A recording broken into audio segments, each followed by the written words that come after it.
versículo 26 a 30. Gênesis, capítulo número 1, versículo 26 a 30. Diz assim a palavra do Senhor. E disse Deus: façamos o homem à nossa imagem, conforme a nossa semelhança, e domine sobre os peixes do mar, e sobre as aves do céu, e sobre o gado, e sobre toda a terra, e sobre todo réptil que se move sobre a terra. E criou Deus o homem à sua imagem, a imagem de Deus o criou, macho e fêmea os criou. E Deus abençoou, e Deus lhes disse: frutificai e multiplicai-vos, e enchei a terra e sujeitai-a, e dominai sobre os peixes do mar, e sobre as aves dos céus, e sobre todo o animal que se move sobre a terra. E disse Deus: eis que vos tenho dado toda a erva que dá a semente, que está sobre a face de toda a terra, e toda árvore em que há fruto de árvore que dá a semente, servos-ão para mantimento. 30.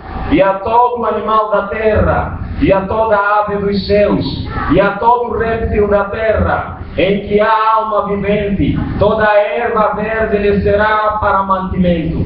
E assim foi dito. Palavra do Senhor. Amém. Graças a Deus. Os irmãos podem tomar assento. Muito obrigado pela compreensão. Louvado seja o nome do Senhor.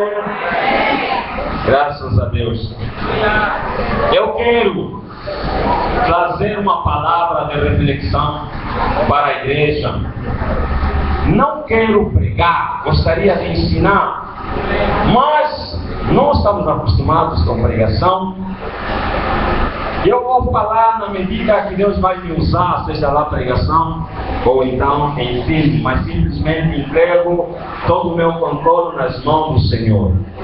Quero agradecer a Deus por Ele me trazer mais uma vez em frente dos irmãos para ministrar uma palavra. Fui escolhido no meio dos irmãos para estar aqui em frente e falar da palavra do Senhor. Uma responsabilidade tão grande, enorme. Quero também agradecer a liderança por me ter dado o voto de confiança e mais uma vez me ter dado essa oportunidade de estar em frente do povo de Deus.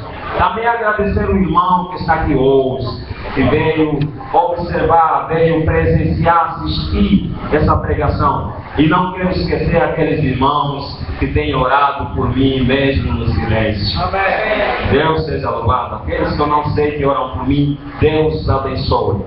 Queridos irmãos, o texto que nós lemos, como eu disse, é muito conhecido, é música para a Assembleia de Deus, uma coluna. É a corrente que nós temos feito durante todos os domingos. E até as crianças conhecem esse texto. Louvado seja o nome do Senhor. Parecia até que pregar sobre ele como que se tivéssemos a repetir tantas repetições, se assim posso dizer. Então eu queria dizer que Salmos, esse livro de Salmos, pertence à coletânea, ou então conjunto de livros poéticos na Bíblia. Salmo foi escrito por Davi e outros escritores. Salmo era inário do povo judeu. O povo israelita usava os salmos nos seus cultos. Era um elemento muito fundamental. A música, o salmo, era inário dos judeus. Então, Davi escreve o salmo, inspirado por Deus, e Davi também compartilha a sua experiência, aquilo que Deus fez na vida dele. Por isso, em Salmo 23, Davi diz: o Senhor é meu pastor, nada me faltará. Louvado seja o nome do Senhor. E vemos aqui nesse número 128, Davi a falar das bênçãos que Deus dá a uma família, a maneira como Deus abençoa uma família. E aí a Bíblia mostra uma família bem protegida, uma família bem guardada por Senhor, uma família direcionada, dirigida e orientada pelo Senhor Deus, uma família infalível, posso assim dizer, uma família ideal. E se é no nosso dia de hoje uma família ideal, por quê? Porque todas as famílias no dia de hoje são problemáticas. E são problemáticas apenas por uma questão muito simples, porque falharam no princípio de obediência da palavra do Senhor. Então, por isso as famílias de hoje, todas, são problemáticas. E uma família problemática, ou então um conjunto de famílias problemáticas, então também temos uma igreja problemática. Por quê? Porque as pessoas que estão na igreja, elas vêm de uma família. Louvado seja o nome do Senhor. Graças a Deus. O tema que me foi dado é a missão do Pai. A missão do Pai. Primeiro gostaria de dizer que a palavra missão significa nada mais, nada menos do que uma tarefa, uma responsabilidade que é incumbida a alguém, que é dada a uma pessoa para fazer. Missão é um encargo que dá a alguém. Então o pai tem uma missão, o pai tem uma tarefa, tem uma obrigação, tem uma responsabilidade. Porque ele é o chefe da família, é o cabeça. Se os irmãos se lembram, quando Adão e Eva pecaram, Deus não se dirigiu para Eva, por quê? Deus dirigiu-se para Adão. Por que Deus se dirigiu para Adão? Deus se dirigiu para Adão porque o homem era o responsável. Então era quem poderia então apresentar contas para Deus. Por isso Deus pergunta a Adão: Adão, onde estás? E não Eva, onde estás? Não quero dizer que as mulheres são inferiores aos homens, não são isso. Mas só quero dizer, segundo a instituição divina, é que primeiro Deus colocou o homem, não para o homem dominar a esposa, mas simplesmente para o homem ser cabeça e o homem ter uma esposa como coadjudora, ou então alguém que lhe auxilia. Então o homem foi colocado como primeiro. Por isso Deus colocou, ou então chamou Adão: Adão, onde estás? Então, para dizer que pai é um ser do sexo masculino. Pai é um homem. Pai é alguém que está acima da família, a primeira pessoa, representante da família, aquele que responde sobre a família. Se haver um problema na família, o pai é quem vai ter que responder. Ou então, se alguém se dirige numa família, a primeira coisa que ele vai querer saber: quem é o chefe dessa família? Quem é o cabeça? Não importa se o problema aconteceu quando o cabeça não esteve presente, mas ainda que não esteve presente, ele que deve responder todas as situações que pairam e acontecem na família. Então pai é alguém do sexo masculino e pai é um homem. E a Bíblia nos confirma, segundo o que nós lemos em Gênesis 1, a Bíblia nos confirma que o homem foi criado, o homem teve um princípio. Por isso é que eu li com os irmãos o Gênesis capítulo 1 e versículo 27 em diante. Eu quero abrir mais de novo para analisar um bocadinho esse texto com os irmãos. Louvado seja o nome do Senhor. Ok. Gostaria que o irmão ficasse bem atento. É para dizer, irmãos, que o homem foi um plano de Deus, não é obra do acaso, como alguns cientistas dizem por aí, os evolucionistas. O homem foi criado. Então, segundo o que está aqui a dizer, no versículo 26, façamos o homem a nossa imagem, conforme a nossa semelhança. Aqui, Deus Pai, Deus Filho, Deus Espírito Santo estavam a ter uma conversa, a Trindade estava a ter uma conversa. Então, era um momento em que ainda o homem não existia. Era um projeto de Deus, um plano. Aqui era projeto.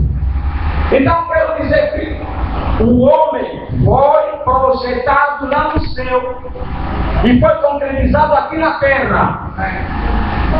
O homem foi projetado lá em cima, nos céus, foi concretizado aqui na terra. Se os irmãos podem acompanhar mais um pouco ainda, no versículo 27, diz: e criou Deus o homem à sua imagem, a imagem de Deus o criou, macho e fêmea os criou. vemos que ali já foram criados, mas no versículo 26 começa a dizer: façamos o homem segundo a nossa imagem e semelhança. E aqui no versículo 27, e começa a dizer já: e criou Deus o homem, a sua imagem e a sua semelhança. Deus criou macho e fêmea. Ou então, para dizer, Deus criou homem e mulher. Então, o homem foi projetado lá no céu e foi concretizado na terra. Então, uma vez que Deus criou o homem, já estavam criados, então Deus também poderia, ou deu a responsabilidade no homem. Qual é a responsabilidade que Deus dá ao homem? Deus dá duas responsabilidades principais. A primeira responsabilidade é de reprodução. Diz aí no versículo 28, e Deus abençoou, e Deus disse: frutificai e multiplicai-vos e enchei a terra e sujeitai-a.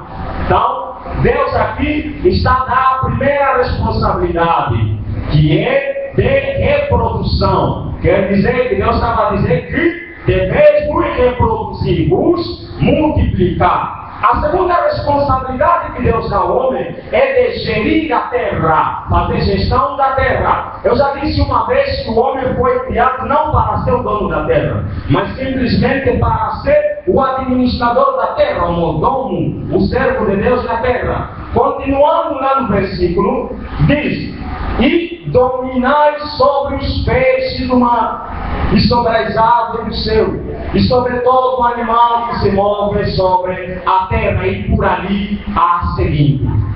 Então vemos aqui Deus a dar duas responsabilidades ao homem. Primeira, de reproduzir, reprodução. Segunda, de gerir a terra, dominar a terra.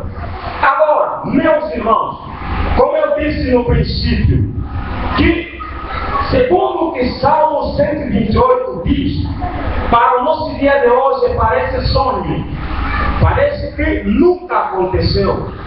Por quê? Porque as famílias de hoje são problemáticas. Existem muitos problemas na família. E existem muitos problemas na família porque não se obedece os princípios divinos. Isso parece estranho, mas é a verdade. Se você fazer um check-up em cada família, você vai ver que em cada família tem um problema. E sérios problemas.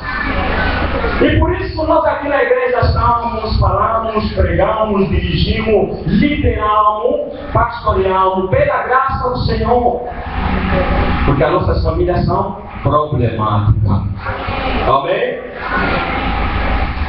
Então, eu quero aqui falar de 5 aspectos importantes no que diz respeito à missão do pai, a tarefa, a responsabilidade que o pai tem. Primeiro aspecto, segurança. Segundo aspecto, provisão. Terceiro aspecto, educação. Quarto aspecto, companhia. Quinto aspecto, proteção. Primeiro é segurança. Segundo, provisão. Terceiro, educação. Quarto, companhia. E quinto, então tem a ver com proteção. Aleluia. Graças a Deus. Então, primeira coisa, segurança. Na missão do pai. O pai tem a responsabilidade de garantir a segurança na família. O pai. Ninguém mais tem essa responsabilidade senão o pai. Dentro de uma família. Se calhar alguém deve estar dizendo: e eu que não tenho alguém, né? Não tenho um cabeçalho, um marido. Bom, eu quero dizer que essa mulher faz o seu papel. 4455, estamos diretamente do Centro de Bion. Nós vamos terminar com essa primeira gravação, vamos voltar. Por favor, não saia daí, não se esqueça de dar um clique em baixo. Sei para vocês, irmãos Samuel, membros da Igreja Santa Deus Pentecostal Centro Maclus, Viana Lopes.